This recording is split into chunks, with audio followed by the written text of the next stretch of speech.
আসসালামু আলাইকুম রহমতুল্লাহ বরকাত। চলছে ব্রাউনবাড়িয়া বাঞ্ছারামপুর থানার বাঞ্ছারামপুর একদম মেইন সেন্টারে, অর্থাৎ 3 রাস্তার যে মোড়ে সেখানে কাজ চলছে, যার কারণে কিন্তু পুরোটা রাস্তা বন্ধ রয়েছে।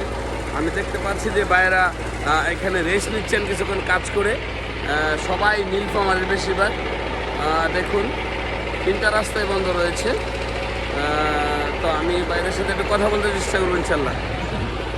ভাই বাড়ি কোথায় বলেন? হ্যাঁ, নীলফামারী। জোরে বলেন। কতদিন ধরে কাজ করতেছেন? 5 মাস।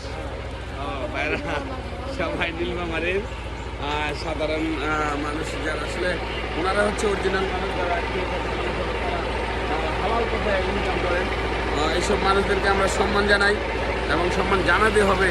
বাংলাদেশের অনেকটাই, অর্থাৎ অনেকগুলা রাস্তার যারা সাধারণ মানুষ কাজ করেন তাদেরকে আমাদেরকে সম্মান জানাতে হবে। হ্যাঁ, চলছে আমাদের বাঞ্ছারামপুরের কাজ। সবাই দেখুন আমাদের যে অবস্থা, রাস্তার কাজগুলো যে দিক দিয়ে রয়েছে, কাজগুলো কিন্তু হচ্ছে। আসলে সব কিছু মিলে যে কোনো কাজ দেশ উন্নত হবে হচ্ছে। সাধারণ মানুষেরা যারা রয়েছেন তারা কাজ করছেন। আসলে এইভাবেই একটি দেশ এগিয়ে যাবে। তাদের কিন্তু আমার এলাকার না, কিন্তু তারা কাজ করছেন কত সুন্দরভাবে।